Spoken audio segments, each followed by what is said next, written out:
अगर यूसीसी लागू हुई तो देशव्यापी आंदोलन होगा, सड़क पर उतरकर आंदोलन करेंगे। मणिपुर वाली घटना फिर से दोहराएंगे झारखंड में। तो आदिवासी क्षेत्रों में जो विशेषाधिकार भारतीय संविधान ने दिए हैं वो सारे अधिकार ही खत्म करने की योजना है, आदिवासियों को मिटाने नेस्तनाबूद करने की योजना है। समान नागरिक संहिता लागू होती है तो क्या कुछ इससे आप लोगों को परेशानियां बढ़ेंगी? देखिए, ये लागू होना ही नहीं चाहिए। भारत का संविधान बना हुआ है और 1947 में देश आज़ाद हुआ था और 1950 में संविधान पूरे देश के लिए लागू हुआ है। इसलिए इसको हम समाज के, आदिवासी समाज के सभी प्रबुद्ध लोग इस विरोध के रूप में खड़े हुए हैं कि ये यूनिफॉर्म सिविल कोड लागू नहीं किया जाए, क्योंकि भारत का संविधान एक है और संविधान के तहत ही हमारा ये देश चलेगा। ये तो सीधा सीधी है कि आदिवासियों को समूल रूप से खत्म करने की साजिश चल रही है और देश की भाजपा सरकार नहीं चाहती है कि आदिवासी इस देश में आगे बढ़े। उनकी शिक्षा, रोजगार पर तो कभी सरकार बात नहीं करती है, मगर उनको कैसे खत्म करना है उस पर दिनों रात वो दिमाग लगाती रहती है। नमस्कार, #भारत न्यूज देख रहे हैं आप। मैं हूं आपके साथ कीर्ति सिंह और आज आप देख सकते हैं राजधानी रांची के राज्य भवन के समक्ष यहाँ पर तमाम आदिवासी जितने लोग हैं वो सभी आप देखेंगे कि यहाँ पर आदिवासी समन्वय समिति के लोग एक दिवसीय धरना प्रदर्शन के लिए आए हैं। जिस तरीके से समान नागरिक संहिता यूसीसी के विरोध में ये तमाम लोग आज यहाँ पर आए हुए हैं, इनसे जानेंगे क्या कुछ मुद्दा है, क्यों दादा आज एक दिवसीय धरना पर आप लोग आए हुए हैं।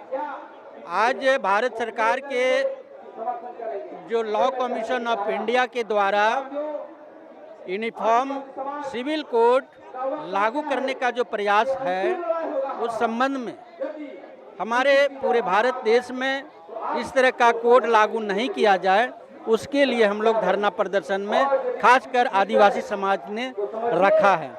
अगर समान नागरिक संहिता लागू होती है तो क्या कुछ इससे आप लोगों को परेशानियां बढ़ेंगी? देखिए, ये लागू होना ही नहीं चाहिए। भारत का संविधान बना हुआ है और 1947 में देश आज़ाद हुआ था और 1950 में संविधान पूरे देश के लिए लागू हुआ है। तो ऐसी परिस्थिति में जब संविधान से पूरे देश में सभी तरह के तंत्र संचालित हैं, उसमें अगर यूसीसी के नाम से, यूनिफॉर्म सिविल कोड के नाम से अगर कोई कानून बनाते हैं तो सभी तो एक नहीं हो सकते हैं ना। भारत धर्मनिरपेक्ष देश के नाम से जाना जाता है, जहाँ हिंदू है, मुसलमान हैं, बौद्ध, जैन, ईसाई, सरना आदिवासी सारे लोग हैं। तो सभी का अलग अलग विधि विधान है, रीति रिवाज है, संस्कृति है, परंपरा है। तो वैसी स्थिति में आप एक कैसे कर लीजिएगा, ये तो संभव नहीं है। इसलिए इसको हम समाज के, आदिवासी समाज के सभी प्रबुद्ध लोग इस विरोध के रूप में खड़े हुए हैं कि ये यूनिफॉर्म सिविल कोड लागू नहीं किया जाए, क्योंकि भारत का संविधान एक है और संविधान के तहत ही हमारा ये देश चलेगा। आदिवासी वैसे भी विलुप्त होते जा रहे हैं, कहीं ना कहीं झारखंडी आदिवासियों को उनकी मांग नहीं मिल रही और अब जिस तरीके से यूसीसी लाई जा रही है, क्या कुछ लगता है? देखिए, पहले से ही आदिवासियों के ऊपर अत्याचार और शोषण होता आ रहा है और उसके बावजूद भी, और इतने सारे आदिवासियों के कानून बने होने के बावजूद भी आज तक उनको अपना अधिकार नहीं मिल पाया है, उनको अपना एक अलग पहचान नहीं मिल पाया है, धार्मिक पहचान नहीं मिल पाई है। और फिर से ये नया कानून, ये तो सीधा सीधी है कि आदिवासियों को समूल रूप से खत्म करने की साजिश चल रही है और देश की भाजपा सरकार नहीं चाहती है कि आदिवासी इस देश में आगे बढ़े। उनकी शिक्षा, रोजगार पर तो कभी सरकार बात नहीं करती है, मगर उनको कैसे खत्म करना है उस पर दिनों रात वो दिमाग लगाती रहती है। तो हम लोग ये यूसीसी का पुरजोर विरोध करते हैं और अगर यूसीसी लागू हुई तो देशव्यापी आंदोलन होगा, सड़क पर उतरकर आंदोलन करेंगे।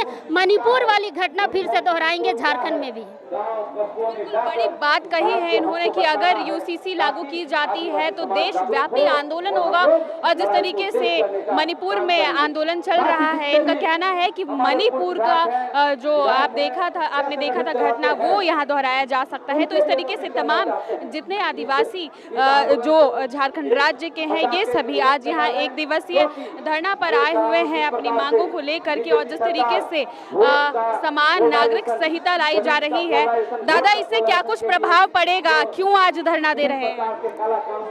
ये बिल्कुल प्रभाव पड़ेगा, ये प्रभाव ही नहीं पड़ेगा। आदिवासी क्षेत्रों में जो विशेषाधिकार भारतीय संविधान ने दिए हैं वो सारे अधिकार ही खत्म करने की योजना है, आदिवासियों को मिटाने नेस्तनाबूद करने की योजना है।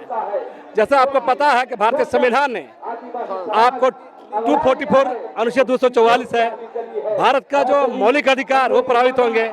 हम सीधे सीधे कहना, हमारा जमीन कानून, एट्रोसिटी एक्ट, CNT एक्ट, चाहे वो 5th शेड्यूल, 6th शेड्यूल, और रोज हम लोग गोद लेने का जो है, चाहे विवाह का जो हम लोग है, सब चीज प्रभावित होगा। और यह आदिवासी नहीं रह जाएगा, बल्कि आदिवासी को बदला जाएगा।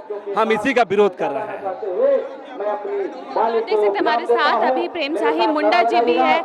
जिस तरीके से आप देख सकते हैं यहाँ पर तमाम आदिवासियों को जो है जिस तरीके से इस विरोध प्रदर्शन में आए हुए हैं, तमाम लोग नारा लगाते हुए आपको नजर आएंगे। और जिस तरीके से समान नागरिक संहिता लाई जा रही है, इससे इन्हें लग रहा है कि आदिवासी जो है उनका भविष्य खतरे में है। और जब एक बार संविधान लागू की गई है तो ऐसे में इनकी मांग है कि कोई दूसरा जो संहिता लागू की जा रही है वो नहीं लागू किया जाए। और ऐसे में ये सभी आज फिलहाल एक दिवसीय धरना के लिए आए हैं, लेकिन इनका कहना है कि अगर इनकी मांग पूरी नहीं की जाती है तो देशव्यापी स्तर पर आंदोलन किए जाएंगे। और इसके साथ ही साथ अभी फिलहाल मणिपुर में जो स्थिति देखने को मिल रही है वो स्थिति शायद यहाँ पर बन सकती है। तो आप देख सकते हैं कि किस तरीके से यहाँ हमारे साथ प्रेम शाही, जिस तरीके से ये UCC जो लागू करने की बात की जा रही है समान नागरिक संहिता से, क्या कुछ प्रभाव पड़ेगा आदिवासियों पर खास? देखिए, इससे दुष्प्रभाव हमको पड़ेगा कि जो हमारा संवैधानिक अधिकार में दिए गए हैं 5वीं अनुसूची, 6ठी अनुसूची और पेशा कानून, सेमता जजमेंट, उसके साथ साथ जो राज्य में जो CNT एक्ट चल रहे हैं, SPT एक्ट चल रहे हैं, और जो हमारा जरपेश की ज़मीन है, भूमिहरी ज़मीन है, कुटकटी ज़मीन है, सभी कानून पर हमको प्रभाव पड़ेगा। इसीलिए आज सांकेतिक के तौर पर हम लोग आज धरना प्रदर्शन कर रहे हैं। और आने वाला समय में यदि भारतीय जनता पार्टी इस कानून को लाती है तो हम लोग पूरे राष्ट्रव्यापी आंदोलन करेंगे और चुनाव में उस BJP का विरोध करने का काम करेंगे। इसीलिए आज सांकेतिक तौर पर आज हम लोग धरना प्रदर्शन कर रहे हैं। कोई दूसरा विकल्प है आपके पास जो आप चाहते हैं कि सरकार आपके लिए उस पर ध्यान दे, वैसा कुछ करे? नहीं, कोई विकल्प नहीं है। मैं चाहता हूं जो कानून और बिल लाया जा रहा है उसको वापस करें, नहीं तो हम लोग विद्रोह करने के लिए तैयार हैं। बिरसा मुंडा सिद्धू कानून के तर्ज पर विद्रोह करने के लिए हम तैयार हैं। लगता है कि पहले जो आदिवासियों को सम्मान मिलता था, जो उनका अधिकार था, वो कहीं ना कहीं विलुप्त होते जा रहा है।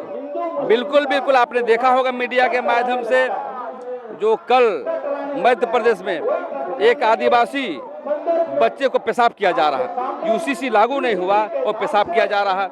इसका मतलब समझिए, जब कानून जब आ जाएंगे, एक धर्म एक कानून, तो आप समझे कि आदिवासी समाज को किस दृष्टि से देखता है लोग। इसलिए जो कानून लाया जा रहा है इसका हम लोग पुरजोर विरोध करेंगे और सिद्धू कानून चांद भैरव के तर्ज पर करेंगे। और आने वाला समय में ये समझिए जल जलाएगा, आग लगाना होगा तो आग लगाएंगे, लेकिन ये कानून आएगा तो हम लोग विरोध करने का काम करेंगे। तो देख सकते हैं ये विरोध प्रदर्शन जो है आने वाले समय में एक अलग ही रूप ले सकता है। और जिस तरीके से केंद्र सरकार के विरोध में, भाजपा सरकार के विरोध में तमाम आदिवासी जो ये धरना प्रदर्शन कर रहे हैं, आने वाले समय में इसका क्या कुछ असर पड़ता है। तब तक के लिए बने रहे #भारत न्यूज़ के साथ।